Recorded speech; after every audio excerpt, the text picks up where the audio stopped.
सनातन धर्म के गौरवशाली इतिहास का गवाह भोलेनाथ का धाम, वो मंदिर जहां पूजा से पहले होता था नृत्य और वादन, मंदिरों को जीर्ण शीर्ण कर इतिहास को मिटाने की नाकाम कोशिश, भगवान शिव के निशान आज भी मौजूद, भगवान शिव के सबसे प्राचीन मंदिरों में से एक महादेव का रूप, पशुपति रुद्र का निवास, यहां से होकर गुजरती है मानसरोवर की यात्रा। खजुराहो की शिल्पकला की झलक समेटे चंपावत का बालेश्वर मंदिर। ओम नमः शिवाय। दोस्तों, ये कलाकृति इतनी शानदार है जिसका वर्णन शब्दों में करना बड़ा मुश्किल है, लेकिन तस्वीरों के ज़रिए आज मैं बालेश्वर महादेव, जो कि करीब 1200 से 1500 साल पुराना एक ऐतिहासिक और पुरातत्व महत्व का मंदिर है, उसकी तस्वीरें आपको दिखाने जा रहा हूँ। भगवान शिव की आराधना इस देश में हमेशा से होती आई है, लेकिन किस तरीके से मंदिरों को ख़त्म किया गया, मंदिरों के साथ तोड़फोड़ की गई, उसका भी एक उदाहरण इस मंदिर के ज़रिए आपको देखने को मिलेगा। आज भी पुरातत्व विभाग ने यहाँ की मूर्तियों को और कुछ कलाकृतियों को संभाल कर रखने की कोशिश की है, लेकिन आसपास खासी रिहाइश हो चुकी है। आज भी इस मंदिर को बेहतर तरीके से संरक्षित करने और दुनिया के सामने लाने की ज़रूरत है।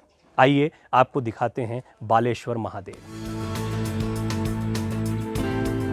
उपलब्ध ताम्र पत्रों में अंकित विवरणों के अनुसार इसका निर्माण काल सन 1272 ईस्वी माना जाता है, लेकिन लोक मान्यता है कि महाभारत काल में इसका निर्माण करवाया गया था।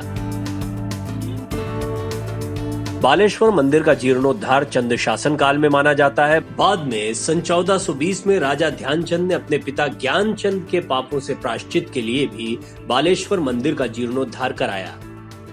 मंदिर समूह के निर्माण में बलुआ तथा ग्रेनाइट की तरह के पत्थरों का इस्तेमाल किया गया है।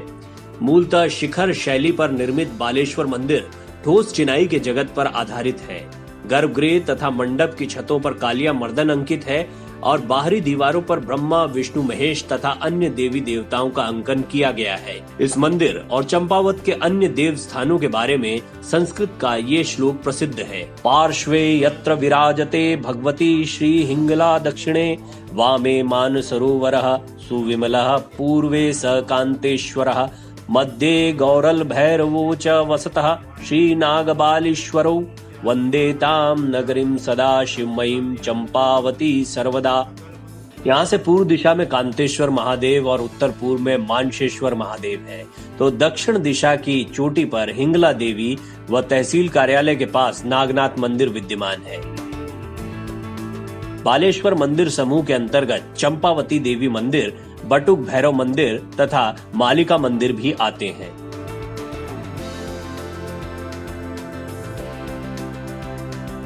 ऐतिहासिक प्रमाणों के अनुसार 14वीं शताब्दी में चंपावत बसा, तभी यहाँ बालेश्वर मंदिर का निर्माण हुआ।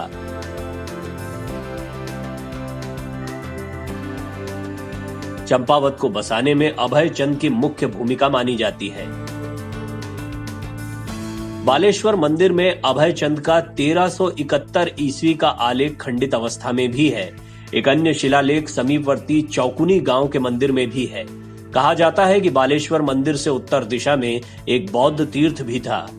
टनकपुर से करीब 75 किलोमीटर दूर 1670 मीटर की ऊंचाई पर सुरम्य शीतल स्थल है चंपावत, जो अपनी जैव विविधता से सहज ही आकर्षण का केंद्र रहा है।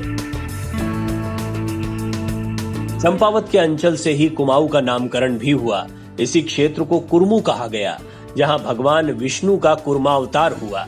कुर्मावतार से ही कुर्मांचल और फिर कुमाऊं नाम प्रचलित हुआ। पशुपति रुद्र के निवास कैलाश मानसरोवर की यात्रा पद भी चंपावत से होकर गुजरती है। बालेश्वर मंदिर समूह परिसर में 2 द्विपुरुष देवालय बालेश्वर सुग्रीवेश्वर मंदिर तथा रत्नेश्वर चंपावती मंदिर है, जिनकी तलछंद योजना एक क्षैतिज धुरी के दोनों किनारों में से एक दूसरे की ओर एक एक गर्भगृह है।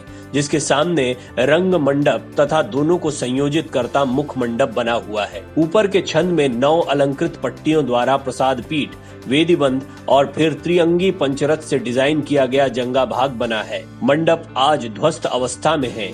द्विपुरुष मंदिर चंद काल में ही निर्मित हुए। बालेश्वर और सुग्रीवेश्वर नामों से स्पष्ट है कि ये बाली और सुग्रीव के नामों से जुड़े हुए हैं।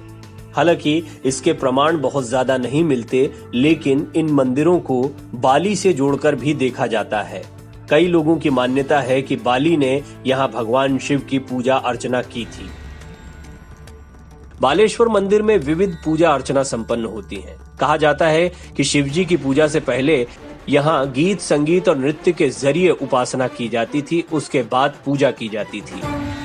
मंदिर के पास ही नृत्यशाला विद्यमान रही, जिसमें भीतर की ओर ऊपरी भाग में गंधर्व व नर्तकियों के चित्र तराशे गए हैं। वादक अपने वाद्य यंत्रों के साथ उकेरे गए हैं। निम्न भाग में नर्तकों और हंसों की पात उत्कीर्ण है। मुख्य शिव मंदिर स्फटिक से निर्मित है।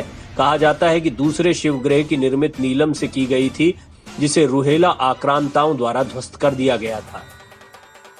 बालेश्वर मंदिर का रखरखाव पुरातत्व विभाग के जिम्मे है, जिसने मुख्यतः 1990 से चबूतरे, फर्श और 4 दीवारी के कार्य संपन्न किए। यत्र तत्र बिखरे अवशेषों को देखते हुए सुधार के प्रति अधिक संवेदनशील रहने की आवश्यकता है।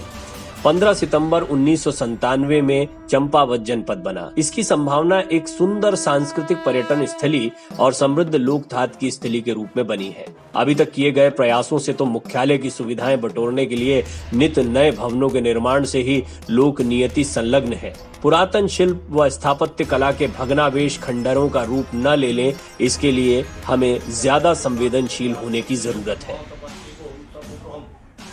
ये खूबसूरत कलाकृतियाँ अब अपने उस मूल स्वरूप में नहीं हैं जिस स्वरूप में किसी ज़माने में रही होंगी। जैसे कि कई मूर्तियाँ हैं, गणेश जी की है, विष्णु जी की है, कई जगह हाथी को चिन्ह के तौर पर बहुत जगह पर बनाया गया है। चंद राजाओं की जो भी कलाकृति का तरीका था, वो कलाकृति यहाँ पर देखने को मिलती है।